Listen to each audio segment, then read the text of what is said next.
Šodien pie mums ciemos Līga. Skaista, gudra, bet kāda viņa ir vēl, par to mēs tūlīt uzzināsim. Mans vārds ir Līga. Esmu 48 gadus jauna sieviete. Nāku no Rīgas un ikdienā darbojos sociālā projekta vadības jomā.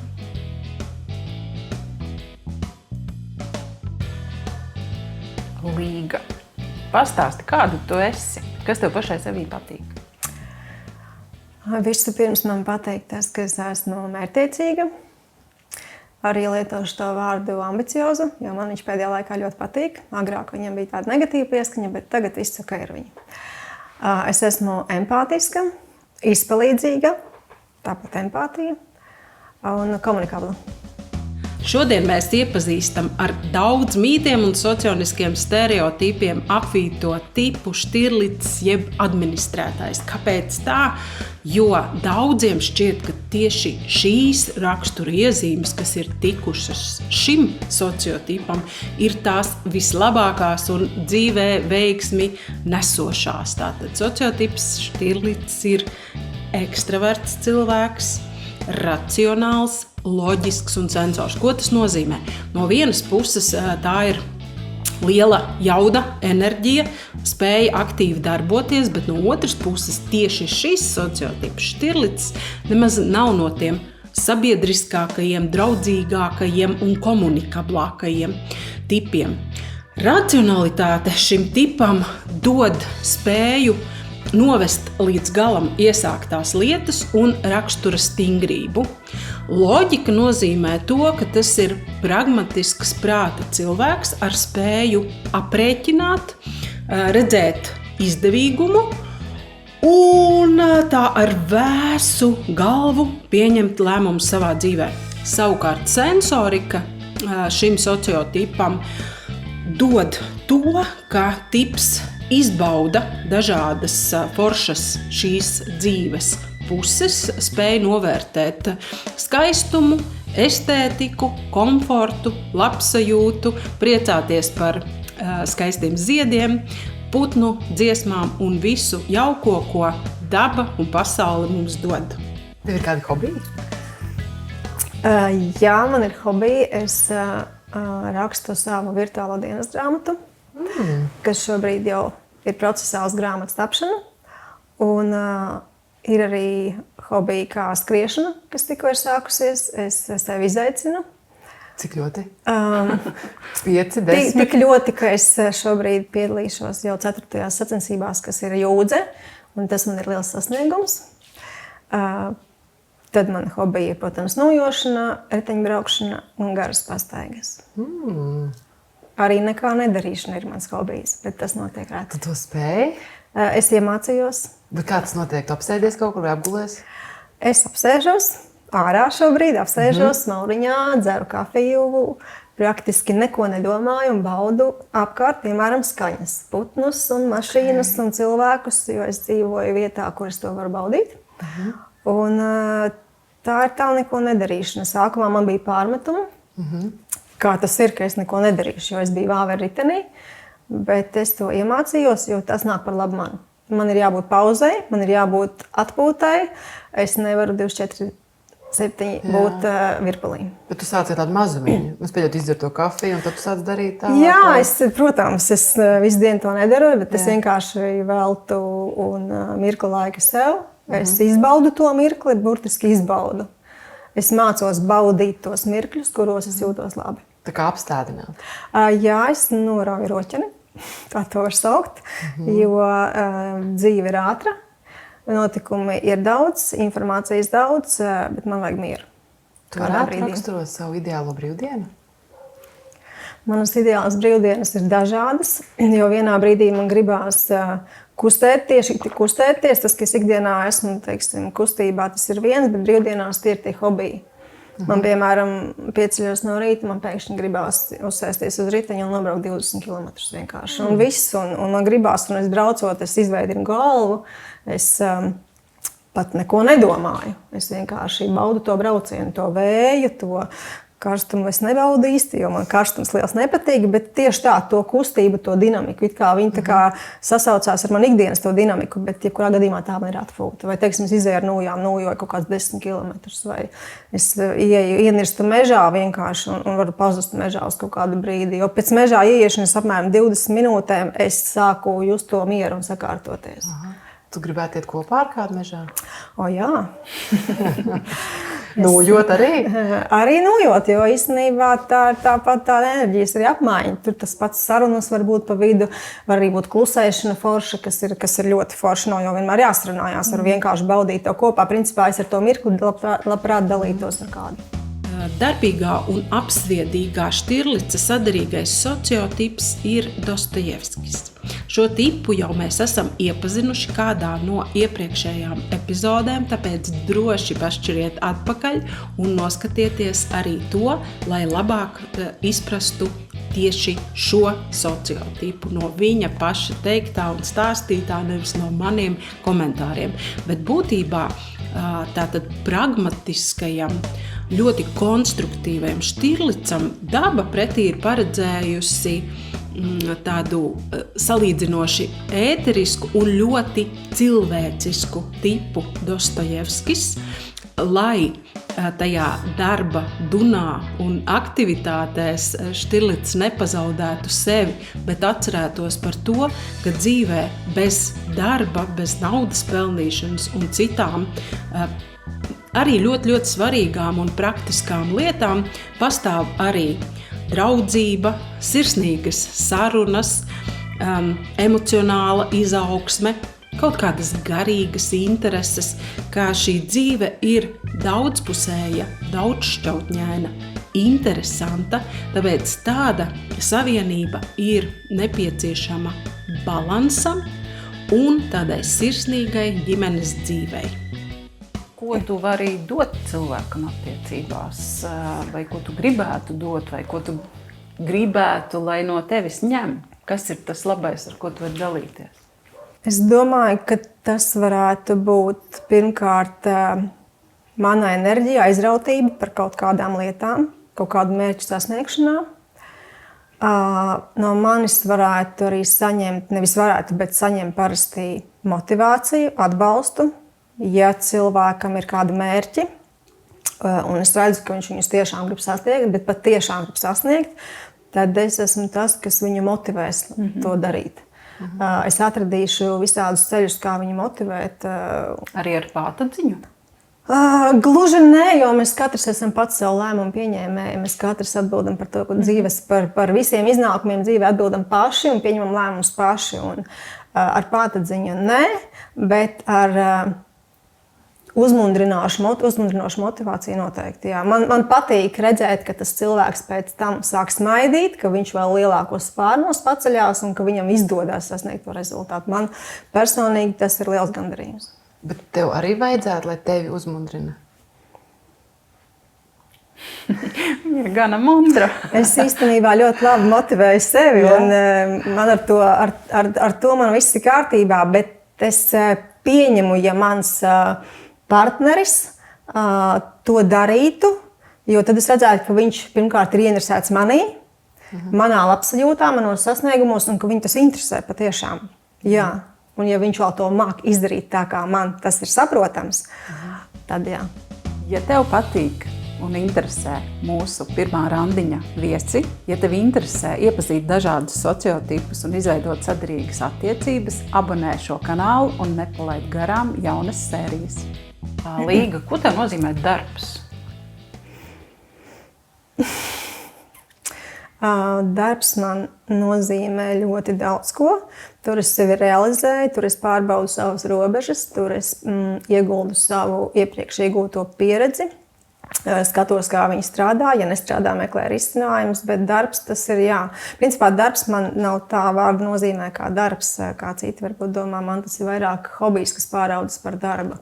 Tāpēc es jūtos tajā ļoti komfortabli, kā zivs ūdenī, un nevaru iedomāties neko savādāk, ko es varētu savā dzīvē izvēlēties un darīt. Kā darbs, jā. Man darbs ir hobijs, vai hobijs ir darbs. Tu daudz strādā? Ja hobijs pārto par darbu, tad praktiski es neuzskatu, ka es strādāju. Es vienkārši daru to, kas man patīk un kas man sagādā gandarījumu un baudu. Bet, būsim reāli, cik stundas dienā tavs hobijs aizņem? Šobrīd ilgāk par 6 es nemēdzu iekrint savos darbos, jo agrāk es strādāju 5 gadus 24/7 režīmā, un tur es izdegu katru decembri. Jo decembrī ir lielais projekts Ziemassvētku vecīšu darbnīca, kurā es esmu viena pati visam priekšgalā, un es izdegu janvārī, februārī. Negribēju celt ne telefonu zvanus, ne runāt ar cilvēkiem, neko. Un tāpēc, saprotot, ka tā nedrīkst vairs turpināties, pieņēmu lēmumu strādāt adekvāti līdz 6 vakarā, darīt lietas, un pēc tam darba jautājumi netiek vairs risināti. Bet hobiju arī, principā, tu kādā brīdī esi daudz. Jā, vai tas ir hobijs un tas ir patīkami, bet ir jāmāk sadalīt prioritātes. Un, man pateicoties savam brālim, kurš teica, ka kā tad vajag taču nodalīt laiku arī aktivitātēm savām, un tā tu nevar visu laiku būt iekšā, tad es sapratu, jā, jo es izdegu. Un izdegt nevar atļauties vairāk. Ja es izdegu, tad es nevaru nevienam citam palīdzēt. Un, teiksim, tā nevar darīt savu darbu tālāk, tāpēc neesmu mierā ar to. Sociotips Štirlics, jeb kā to paredz arī viņa sociālā loma pasaulē būt administrētājam, norāda uz to, ka šāda tipa cilvēki ir kā radīti aktīvam darbam. Tieši šiem tipiem draud kļūt par darbaholiķiem, pārstrādāties, bet jāatcerās, ka tikpat spēcīga iezīme kā aktīva darbošanās Štirlicam ir arī sajūtu sensorika, tātad spēja baudīt dzīvi. Tāpēc ir ļoti svarīgi šāda tipa cilvēkiem atalgot sevi pēc labi kvalitatīvi padarīta darba ar tādu harmonizējošu un atjaunojošu atpūtu. Būt dabā, baudīt garšīgus ēdienus vai dzērienus, izbaudīt skaistu estētisku atmosfēru vai vienkārši atpūsties sev pieņemamā ritmā. Tas ir tas, ko Štirlics ļoti labi spēj, it īpaši, ja ir pārī ar savu sadarīgo cilvēku, tad tas kopā izdodās vienkārši lieliski, bet principā tādus labas un kvalitatīvas dzīves principus un standartus mēs katrs varam pamācīties no Štirlica, kā būt balansā, labi padarīt savu darbu un pēc tam ļoti kvalitatīvi un skaisti atpūsties. Un tad, kad tu kaut ko izlem, tev ir viegli pie tā pieturēties? Diezgan. Ir, protams, dažādas nobīdes no mērķa vai no apņemšanās, bet jā, jo es ļoti apzināti pieņemu lēmumus šobrīd. Ja jaunībā tas bija savādāk, tas bija impulsīvi un tas bija kaut kā tā, gribu, tūlīt tagad var būt, bet nē. Tagad es ļoti apzināti pieņemu lēmumus, ļoti apzināti nospraužu mērķus, un tur jau ir pašai savu izaicinājums to izdarīt. Tā kā principā reti, kad es tā kaut ko mainu vai padodos. Kas tev iedvesmo? Man iedvesmo, vismaz ņemot vērā manus projektus sociālos, man iedvesmo, ka es esmu kādam palīdzējis un redzēt, ka tas cilvēks smaida vai ka es atrisinājis kaut kādu viņa tādu ļoti lielu tā brīža sāpi. Mani tas iedvesmo, tas arī bija tas motivators, kāpēc es vispār sāku sociālajā jomā darboties. Ja es redzu, ka cilvēks tajā brīdī noveļās no viņa pleciem tonna smaguma, un es esmu atrisinājis manā uztverē kaut ko niecīgu, bet viņa uztverē kaut ko milzīgu, tas man dod ļoti lielu gandarījumu un tā kā motivāciju darboties tālāk. Bet tādā privātā dzīvē, tādas sev tuvas, sirds lietas, tu teici, tu raksti grāmatu? Jā, es rakstu virtuālo dienas grāmatu, tajā ir dažādi raksti, jo es no 8 gadu vecuma man ir veģetatīvā distonija un esmu ļoti pazīstama labi ar trauksmi un paniku, un tāpēc es ļoti daudz rakstu par šo tēmu, jo es zinu, ka ir cilvēki, kas skaļi par to nevienam nestāstīs, paši mocīsies savā iekšpasaulē, nezinās, kā to atrisināt, un es ļoti gribētu, lai mana pieredze ir kā vaduguns tiem cilvēkiem, kas grib kaut ko sākt darīt savā labā, tāpēc es rakstu šo dienas grāmatu no 15. gada. Un šobrīd tieši šie visi raksti, kas ir bijuši mana pieredze, pārto par grāmatu. Un tas būs kā tāds labs instruments tiem, kas būs tik spēcīgi pateikt sev, ka es vairs pats to neko nevaru izdarīt. Teiksim tā, palīdzēt, man vajag palīdzību. Tas būs kā viens no instrumentiem, kas, es pieļauju, palīdzēs kādam, kurš ļoti gribēs mainīties. Kā sauc šo vietu, kur tu raksti? Domutelpa.eu. Bet tev grāmata sauksies? Vēl neteikšu. Labi, Bet saistībā ar vārdu ceļš. Šim sociotipam piemīt apbrīnojama mērķtiecība un spēja plānot savus darbus, savu dzīvi, novest iesāktās lietas līdz galam, un varētu domāt, ka tas ir kāds pašdisciplīnas jautājums, bet te nu daba ir nākusi palīgā šim tipam, iedalot iezīmi racionalitāte. Racionāla tipa cilvēki ir tie, kuriem ir stingrs iekšējs mugurkauls un viedoklis par to, kas kādā secībā un kāpēc būtu darāms. Šāda tipa cilvēki parasti pabeidz iesāktās lietas vienkārši ar apbrīnojamu centību, uzcītību, mērķtiecību un disciplinētību. Tas nav gluži tā, ka viņi paši sevi piespiež kaut ko darīt, bet tā ir iekārtots viņu prāts, viņu psihe, kā pie nākamās lietas, ko darīt savā dzīvē. Šādi cilvēki var ķerties tikai tad, kad ir pabeiguši iepriekš iesākto. Jā, daudz no mums tie, kas ir iracionāli, no visas sirds to apbrīno. Ļoti vēlētos, lai arī viņiem šāda īpašība no dabas būtu iedota, bet savā ziņā šāda tipa cilvēki par to maksā ar savu stresa nenoturību. Tātad Štirlics ir tajā tipu grupā, kam ir trāpījusies zema stresa noturība.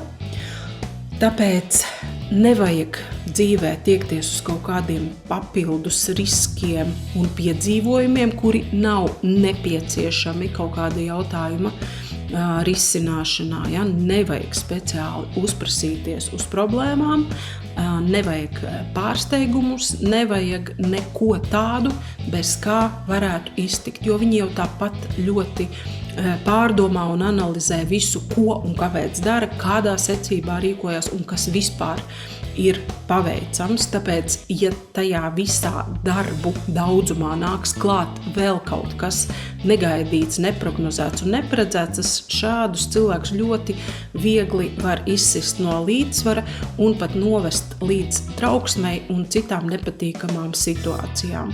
Tāpēc labāk darīt to, kas tik tiešām ir jādara, un uz papildus problēmām neuzprasīties. Līga, vai tu esi viesmīlīga? Es esmu viesmīlīga, jā, man patīk uzņemt ciemiņus, bet nedaudz. Tuvākos draugus. Jā, atkal jāsaka, jaunībā tas bija forši, ka mēs bijām daudz un bija kompānija un viss, bet laikam gadiem ejot un kaut kā ļoti apzināti dzīvojot savu dzīvi un izvērtējot prioritātes, jā, tas ir neliels cilvēku, paši tuvākie cilvēki, tādi, kuriem es pirmkārt uzticos, ar kuriem es sajūtu līmenī enerģētiski jūtos labi, kas man nerada kaut kādas tādas nepatīkamas sajūtas. Jā, es esmu viesmīlīga, man patīk uzņemt, man patīk parūpēties, man patīk tā, lai viņiem komforts un patikšana būs. Un kā tu gribētu savu pirmo randiņu? Nu, vai otro, trešo? Kā tev patīk tos randiņus? Tev patīk pārsteigumi? Vai kopā izplānot? Man patīk pārsteigumi, bet uzreiz te ir liels bet. Lai mani pārsteigtu, šim cilvēkam ir mani jāpazīst.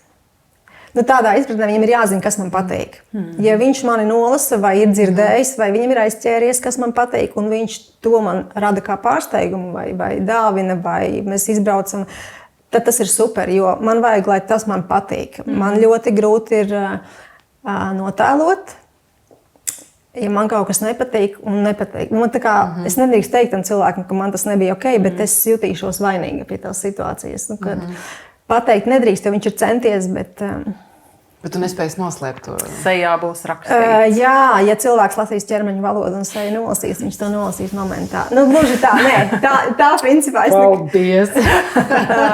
Tieši tā, nē, bet tas tā ir tāda sarežģīta situācija. Jā, cilvēkam ir viņam ir jādzird, viņam man ir jāiepazīst, viņam ir mani jānolasa. Cik viņš to var izdarīt. Tas pirmais randiņš. Kā viņš to nolasīs? Pirmajā randiņā... Labāk, lai nav pārsteiguma. Tieši tā, lai viņš nāk autentisks, kāds viņš ir. Okay. Un bez ziediem. Bez ziediem. Es neesmu, kā es saku, lūdzu, bez lakstiem. Nē, tāpēc, ka pirmkārt tas ir diskomforts, kur viņus likt. Tā uzreiz man ir problēma, jo man gribās ielikt skaisti vāzē. Uz galda viņu novītīs. Man tā ir tīri praktiska lieta, kuru es nezinu, kā ar viņu tik galā. Tāpēc labāk, lai viņš atnāk pats, autentisks, ar vēlmi komunicēties. Ar kafijas krūzi. Ideāli. Un tad jūs varētu Late. Lai nāk ar lati, jā. Bez cukura. Bez cukura. Kāds piens? Auzu? Nē, es nekad piedāvājis. Okay, super. Nesarežģīsim dzīvi. Ko tu sagaidi no otra cilvēka? Pirmkārt, lai viņš saprot, ka es pieņemu cilvēku, kas ir tā kā partneris man. Viņš ir partneris, stabils partneris, kurš spēj pirmkārt laikam man dod drošības sajūtu. Bet drošības sajūta vīrietim ir viens, un sievietei drošības sajūta ir visam kaut kas cits. Sievietei tas ir sajūta līmenī, kad es zinu, ka viņš ir, pat ja viņš nav blakus, es zinu, ka viņš ir, un es varu justies droši, ka jebkurš zvans vai jebkas, kā es viņu uzrunāšu, viņš būs klātesošs. Nē, atkarībām, jo nevēlos kļūt līdzatkarīga. Cilvēkam ir jābūt arī ar mērķiem, un tāds, kurš nesūdzās par dzīvi. Mums visiem ir grūtības, mums visiem ir brīži, kad mēs jūtamies nomākti. Labāk, lai to pasaku, un mēs to izrunājam, un es varbūt kaut kā varu palīdzēt, teiksim, atvieglot to situāciju, vai vismaz uzklausīt un būt blakus, bet noteikti nesūdzēties nepārtraukti par dzīvi, ka viss ir tik slikti. Nav. Man vairs neviens nevar pierādīt, ka kaut ko nevar atrisināt. Var atrisināt absolūti visu, ja ir vēlēšanās. Tāpēc uz mani tas nenostrādās. Es nečīkstēšu līdz tam cilvēkam. Tas nav mans. Tāpēc, tas nav vajadzīgs, man liekas. Jā, tāpēc cilvēks arī ar mērķiem, ar vēlmi darīt, un lai saprot, ka attiecības tas ir darbs. Attiecības, viņas nevar vienkārši eksistēt attiecībās. Tas ir darbs, tas ir mērķtiecīgs darbs. Un... Es esmu dzirdējis no Evijas, ka viņa ir teikusi, ka attiecības, tagad satiec duālo, ka vairs nesot darbs. Ja atskatos savā pieredzē, tad es neesmu satikusi savu duālo, lai tas vairs nebūtu darbs. Jo es piekrītu, ka varbūt arī tas otrs variants, kad ir viegli un par to nav jāuztraucās, un tas ir normāli. Bet mums katram ir sava pieredze, un mana pieredze ir tāda, kāda viņa ir. Un, līdz šim es uzskatu, ka attiecības ir darbs, vismaz zināmā posmā. Pēc tam iespējams iestājas harmonija, ka mēs viens otru esam noskanējuši un apmēram saprotam, jā, bet sākumā tas noteikti ir darbs. Vismaz pašā sākumā darbs ir uzaicināt uz randiņu, tas jau ir darbs. Un atsaukties uz randiņu arī tas ir darbs. Jā, var likties, ka aiz ledus karalienes tēla ir tikpat salta, augsta sirds, bet patiesībā tā nav. Jā, Štirlica tipa cilvēki, kā vīrieši tā sievietes, ir ļoti konkrēti un pragmatiski. Viņi ātri rīkojās, viņi neatliek un šādu pat rīcību gaida arī no citiem cilvēkiem. Tāpēc, ja tu gaidīsi, minstināsies un miņāsies savā nedrošībā un nepārliecībā par sevi, vari būt drošs, ka viņa aizies tālāk un meklēs un darīs to, kas viņai ir nepieciešams. Tāpēc ir jārīkojās, pat ja ir ļoti, ļoti bail. Ir jāmetās uzrunāt, sildīt šīs ledus karalienes čaulu un tikt pie viņas siltās, gādīgās sirds, lai izveidotu patiešām foršas, harmoniskas un uz izaugsmi vedošas attiecības. Līga, kā tevi uzaicināt uz randiņu? Kā tevi uzaicināt? Kur tevi satikt? Jā, iedod mums lūdzu instrukciju. Pa kafiju mēs noskaidrojām. Kafiju derētu, jā. Bet pieņemsim, ja tevi cilvēks ierauga kādā iepazīšanās aplikācijā vai pirmajā randiņā, jā. Kādus soļus, kas ir tādi soļi no vīrieša, kas tev liekas pieņemami, nav biedējoši? nav pretīgi vai vulgāri vai vēl Jā. nezinu Nē, kā. skaidrs, labi, tos jau mēs Ko tu zini? Varbūt liek teiks, ka Varbūt viņai viņa- gribās Jā, kaut ko tādu. pikantu Kas piedāvājumu. tādu tā kā uzvarināt, lai neuzstāvītu. Es par to, ja godīgi man ir nācies par to domāt, jo pirms gadiem 7, 8 es esmu bijusi aplikācijās dažādās un esmu saņēmusi dažādus uzmanības apliecinājumus, kas man galīgi uzreiz bija delete, blok un tā tālāk. Ja? Laikam atkal jāsaka, esi tu pats, netēlo neko un neizliecies. Kā arī man nepatīk tie visi, tad jāsaka, vārds nepatīk. Tie visi skaistulīt, foršiņā. Jā, tas ir pat neatkarīgi, kas būs trubas otrā galā, tas cilvēks tiks bloķēts. Mani tas apgrūtina, es nezinu, kā uz to reaģēt. Un man tas nav forša sajūta, man liekas, ka tā ir tāda copy-paste visiem cilvēkiem, visām sievietēm tiek sūtīta. Nav individuāli tas cilvēks pastrādājis pie šīs vēstules. Ja? Un man tomēr uzrunā tādas lietas, kur tev raksta ar lielo burtu. Jo bija viena vēstule pirms centiem gadiem, kur es tieši domāju, wow, cilvēks zināja, ka tev raksta ar lielo burtu. Un es pilnīgi biju tāds, nekas tur neturpinājās, protams, ja, un saraksta, bet vienkārši cilvēks bija to vārdu uzrakstījis. Un man tas iekrita acīs. Ja, Bet redz, ka tas neko negarantēja vēl. Nē, te pa garantiju pat nē, bet tas, kad es novērtēju, ka cilvēks mācēja vismaz uzrakstīt tā, ka patīkami izlasīt, jo mēs jau nezinām, kas ko garantē, vai ne? Tā kā esiet paši, pastāstiet par sevi nedaudz, varbūt ko vēlaties satikt, kāpēc varbūt rakstiet man, nevis kādai citai. Kādai citai jau var noteikti raksta, bet kāpēc rakstiet tieši man? Es starp rindām obligāti to izlasīšu, vai tas tiešām būs man. Bet labāk rakstīt, varbūt uzreiz sazvanīties. Sākumā, noteikti sākumā tā būs vienkārši sarakste, bet vispār es sarakstē negribu iestikt, un es nemīlu, man tas nepatīk. Es labāk esmu no tiem, kas sazvanās. Labāk ir forši sazvanīties kaut kādu brīdi, jo tur ir emocijas, tur ir intonācija. Labi, es neredzu to cilvēku, jo WhatsApp zvans uzreiz noteikti nenotiks, bet tur vismaz ir emocijas, un es viņas dzirdu un jūtu. Un tādā veidā es arī priekš sevis pasaku, lai emocionāli tas cilvēks ir sinerģijā ar mani, vai es kaut ko jūtu vai nē. Bet jebkurā gadījumā tā ir klātiene, tas ir nepiespiesta vide, jo man ir svarīgi ķermeņa valoda, man ir svarīgi kā cilvēks to arī pasaka, tā balss, ja, man ir svarīga arī smarža, kas tajā brīdī virmo apkārt tur, kur es esmu, ja, kopā ar to cilvēku. Tā kā ir tās lietas, kas man ir ļoti svarīgas.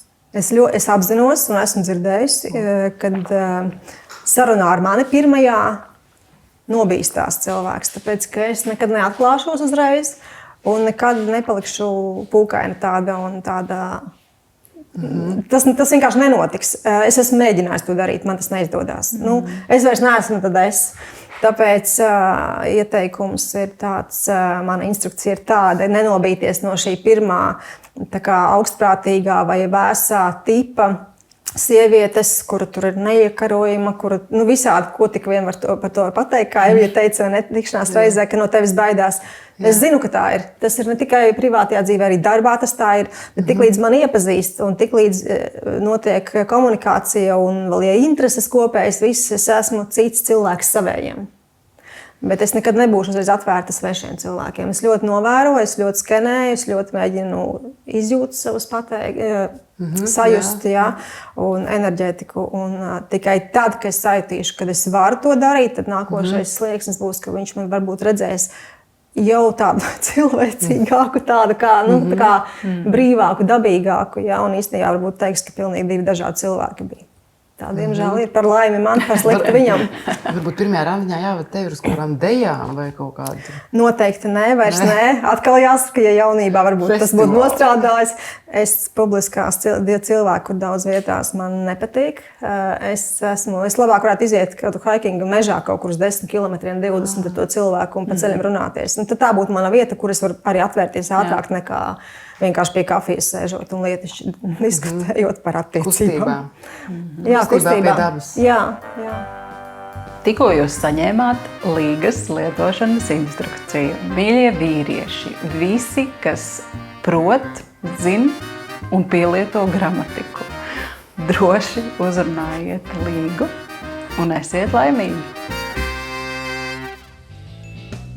Paldies, ka noskatījies šo epizodi. Noteikti ieraksti komentārā, vai tev būtu drosme piedalīties šādā projektā. Un, protams, abonē kanālu, lai nepalaistu garām jaunās epizodes.